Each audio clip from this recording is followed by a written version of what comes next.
नमस्कार साथियों, welcome to शिक्षा विभागीय सूचना मंच ई ज्ञान पोर्टल। आपके साथ में कुमार उमेश, व्याख्याता, स्कूल शिक्षा राजस्थान। साथियों, जैसा कि आप जानते हैं, प्रदेश के समस्त निजी विद्यालयों में सत्र 2022-23 के लिए आरटीई के तहत निःशुल्क सीट्स पर प्रवेश लेने वाले विद्यार्थियों के भौतिक सत्यापन के लिए निरीक्षण दलों का गठन किया जा चुका है। आप वीडियो के डिस्क्रिप्शन में दिए गए लिंक पर क्लिक करके निरीक्षण दल के सदस्यों के नाम, पद, पदस्थापन स्थान एवं आवंटित निजी विद्यालय के विषय में जान सकते हैं। इस वीडियो में हम निरीक्षण दल द्वारा कौन से कार्य संपादित किए जाने हैं, इस विषय में बात करेंगे। अगर आप चैनल पर नए हैं तो सब्सक्राइब अवश्य कर लीजिएगा। आइए दिशा निर्देशों का अवलोकन करते हैं। आरटीई सत्र 2022-23 भौतिक सत्यापन हेतु दलों द्वारा किए जाने वाले कार्य। निजी विद्यालय प्राइवेट स्कूल पोर्टल पर अपने लॉगिन से भौतिक सत्यापन प्रतिवेदन सत्र 2022-23 की 2 प्रतियों का प्रिंट आउट लेकर अपने पास तैयार रखेंगे। प्रिंट आउट लेने से पहले ये सुनिश्चित कर लेंगे कि विद्यालय में अध्ययनरत सभी कक्षाओं के सशुल्क बालक बालिकाओं की पोर्टल पर ऑनलाइन प्रविष्टि की जा चुकी है और निःशुल्क छात्र भी प्रदर्शित हो रहे हैं। भौतिक सत्यापन दल के अवलोकन हेतु बालकों के आवेदन पत्र, मय संलग्नक व रिपोर्टिंग प्रपत्र, कैशबुक, रसीद book, bank passbook, SR register, कक्षा उपस्थिति रजिस्टर व पूर्व के सत्रों में आय के आधार पर प्रवेशित बालकों, केवल सामान्य ओबीसी और एसबीसी वर्ग के लिए के आय प्रमाण पत्र तैयार रखेंगे। आरटीई अधिनियम की धारा 12(3) के तहत उक्त समस्त सूचनाएं विद्यालय द्वारा उपलब्ध करवाया जाना बाध्यकारी है। सत्यापन दल विद्यालय द्वारा उपलब्ध कराए गए भौतिक सत्यापन प्रतिवेदन के प्रिंट आउट के आधार पर ही विद्यालय में उपस्थित होकर प्रतिवेदन में पूर्व से भरी सूचनाओं व बालकों का भौतिक सत्यापन करेंगे।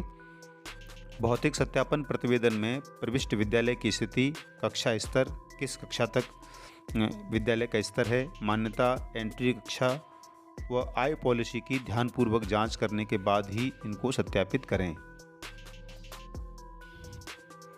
विद्यालय की स्थिति के संबंध में ब्लॉक, शहरी स्थानीय निकाय, नगर पालिका, नगर परिषद, नगर निगम, ग्राम पंचायत, ग्राम वार्ड आदि की गहनता से जांच करके इसको सत्यापित करें। अगर विद्यालय के ग्राम वार्ड और ग्राम पंचायत में कोई परिवर्तन है तो परिवर्तन विद्यालय लॉगिन से ही सत्यापन रिपोर्ट ऑनलाइन करते समय किया जा सकता है। लेकिन यदि विद्यालय के ब्लॉक के नाम में परिवर्तन है तो रिपोर्ट ऑनलाइन प्रविष्ट होने के बाद डीओ एलिमेंट्री और सेकेंडरी के लॉगिन से रिपोर्ट सत्यापित करने से पूर्व यह परिवर्तित किया जाए तथा सत्यापन रिपोर्ट की एक प्रति संबंधित डीओ कार्यालय को भिजवाई जाए। प्रतिवेदन में भरी सूचनाओं में यदि कोई सूचना गलत है तो उस पर गोला करना है तथा उसके पास ही सही सूचना को अंकित करना है। सूचनाओं में परिवर्तन निरीक्षण प्रतिवेदन की दोनों प्रतियों में करने हैं।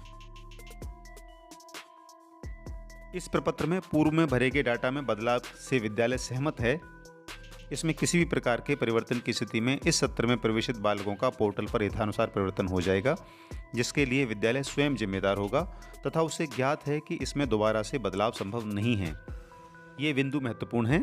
भौतिक सत्यापन दल द्वारा विद्यालय से किसी भी दस्तावेज की छाया प्रति देने की मांग नहीं करनी है और न ही निरीक्षण प्रतिवेदन के साथ संलग्न करनी है। भौतिक सत्यापन दल द्वारा जो भी रिकॉर्ड अवलोकित किया जाए, प्रमाण के रूप में दल के अध्यक्ष द्वारा अवलोकित दस्तावेजों के प्रत्येक पृष्ठ पर अपने हस्ताक्षर और दिनांक अंकित करनी है।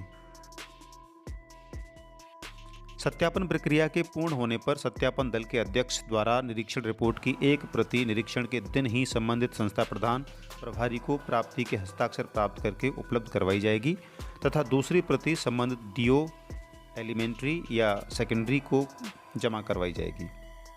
सत्यापन दल द्वारा उपलब्ध करवाए गए निरीक्षण प्रतिवेदन को गैर सरकारी विद्यालय द्वारा 7 दिवस में आरटीई बे पोर्टल पर अपलोड करना होगा। अब आधार कार्ड सत्यापन संबंधी निर्देशों का अवलोकन कर लेते हैं। तो आरटीई की धारा 12(1) ग के तहत विद्यालयों में अध्ययनरत समस्त बालक बालिकाओं, चाहे वो वर्तमान सत्र में नवप्रवेशित हो या पूर्व सत्रों के क्रमोन्नत विद्यार्थी हों, के आधार कार्ड की फोटोकॉपी अथवा आधार कार्ड हेतु नामांकन रसीद की फोटोकॉपी लिया जाना अनिवार्य है। जिन बालक बालिकाओं के आधार कार्ड अथवा आधार कार्ड हेतु नामांकन की रसीद की फोटोकॉपी प्राप्त नहीं हुई है, उन बालक बालिकाओं को सत्यापित नहीं किया जाए, परंतु जिन बालक बालिकाओं के आधार कार्ड अथवा आधार नामांकन रसीद की फोटोकॉपी विद्यालय को शीघ्र प्राप्त होने की संभावना है, उन्हें अपात्र भी नहीं माना जाए। भौतिक सत्यापन प्रतिवेदन में ऐसे बालक बालिकाओं के कॉलम को रिक्त छोड़ दिया जाना है। यदि किसी विद्यालय में अध्ययनरत सभी बालक बालिकाओं में से कुछ के आधार कार्ड अथवा आधार नामांकन की रसीद की फोटोकॉपी प्राप्त नहीं हुई है तथा इनके शीघ्र प्राप्त होने की संभावना है, वह विद्यालय अपनी सत्यापन रिपोर्ट को ऑनलाइन प्रविष्ट कर लॉक नहीं करें। विद्यालय ऐसे बालक बालिकाओं के अभिभावकों से आधार कार्ड और आधार नामांकन रसीद की फोटोकॉपी प्राप्त करने की कोशिश करें। यदि फोटोकॉपी सत्यापन रिपोर्ट तैयार होने के बाद प्राप्त होती है तो विद्यालय के संस्था प्रधान सत्यापन रिपोर्ट की विद्यालय प्रति एवं आधार कार्ड तथा आधार नामांकन रसीद की फोटोकॉपी को संबंधित कार्यालय में जमा करवाएं। संबंधित कार्यालय में आरटीई प्रभारी द्वारा आधार कार्ड और आधार नामांकन की रसीद की फोटोकॉपी का मिलान सत्यापन रिपोर्ट में बालक बालिका के विवरण से किया जाएगा और विवरण सत्यापित होने पर सभी फोटोकॉपी पर आरटीई प्रभारी द्वारा हस्ताक्षर किए जाएंगे। इन बालक बालिकाओं को सत्यापन रिपोर्ट की दोनों प्रतियां, जो विद्यालय प्रति और कार्यालय प्रति है, में सत्यापित फीस के पुनर्भरण योग्य किया जाएगा। सत्यापन रिपोर्ट में आधार कार्ड अथवा आधार नामांकन के संबंध में सभी बालक बालिकाओं की स्थिति स्पष्ट होने के पश्चात ही विद्यालय द्वारा रिपोर्ट को ऑनलाइन कर लॉक किया जाएगा, लेकिन यह कार्य सत्यापन रिपोर्ट की प्रविष्टि हेतु निर्धारित अंतिम तिथि से पूर्व किया जाना अनिवार्य है। संबंधित कार्यालय प्रत्येक विद्यालय की सत्यापन रिपोर्ट को कार्यालय प्रति के आधार पर प्रमाणित करेंगे और उससे पूर्व यह सुनिश्चित कर लेंगे कि रिपोर्ट में पात्र पाए गए बालक बालिकाओं की आधार संख्या अथवा आधार नामांकन संख्या प्रविष्ट कर दी गई है। यदि किसी बालक बालिका के विद्यालय में उपलब्ध विवरण यथा नाम, पिता का नाम, माँ का नाम, जन्म दिनांक, पता आधार में दी गई सूचनाओं की तुलना में आंशिक रूप से भिन्न हैं, तो ऐसे विद्यार्थियों के प्रवेश को निरस्त नहीं किया जाए। इन बालक बालिकाओं के विवरण में आंशिक अशुद्धियों को आधार कार्ड के आधार पर बाद में सही कर दिया जाएगा, यदि इन अशुद्धियों को सही करने से बालक बालिका की पात्रता पर कोई विपरीत प्रभाव नहीं पड़ता है। अब बात करते हैं निःशुल्क और सशुल्क सीट्स पर अध्ययनरत बालक बालिकाओं की जांच संबंधी निर्देश।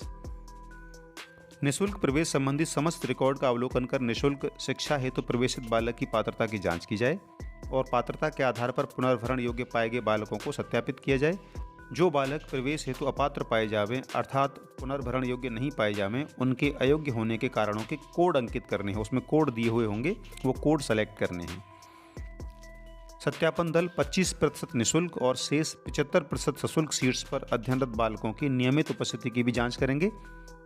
यदि निःशुल्क प्रवेशित बालक ड्रॉप आउट पाया जाए तो उसका उल्लेख प्रतिवेदन में करेंगे। सशुल्क सीट्स पर अध्ययनरत बालकों के आवेदन पत्रों व अन्य दस्तावेजों की गहन जांच कर यह सुनिश्चित कर लें कि बालक वास्तविक रूप से विद्यालय में अध्ययनरत है। शैक्षिक सत्र 2022-23 में एंट्री कक्षा में निःशुल्क व सशुल्क सीट्स पर नव प्रवेशित बालक बालिकाओं की गहनता से जांच करें। यदि सत्यापन के समय निःशुल्क 25% सीट्स पर दिए गए प्रवेश की तुलना में सशुल्क 75% सीट्स पर कम संख्या में बालक बालिकाएं अध्ययनरत पाए जाते हैं, तो सशुल्क 75% सीट्स पर अध्ययनरत बालक बालिकाओं की संख्या के आधार पर ही 25% निःशुल्क सीट्स पर बालक बालिकाओं को सत्यापित किया जाए।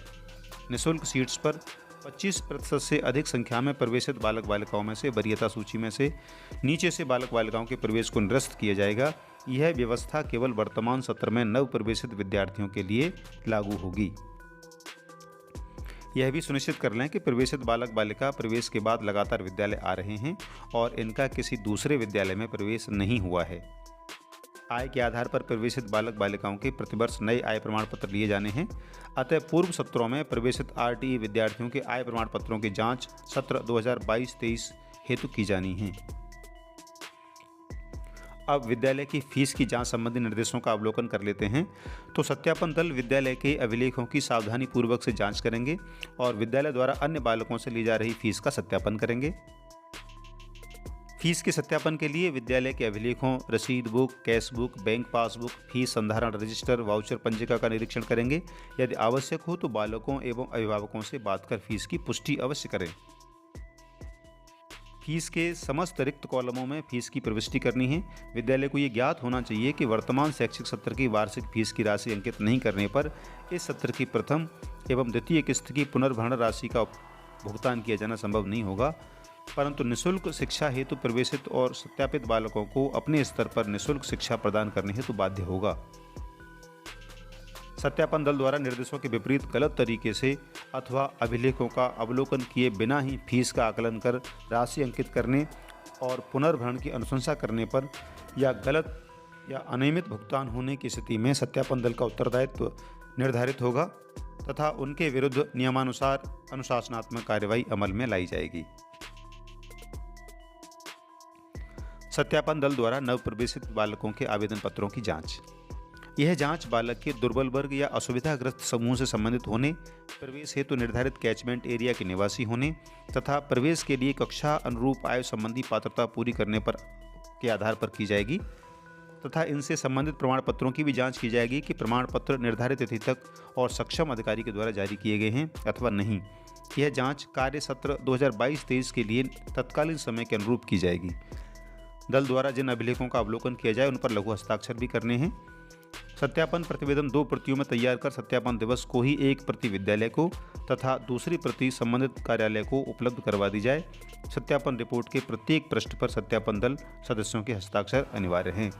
तो साथियों, RTE फिजिकल वेरिफिकेशन के संदर्भ में इस वीडियो में इतना ही। अगले वीडियो में इससे जुड़ी किसी नई जानकारी के साथ फिर मिलेंगे। बहुत बहुत धन्यवाद।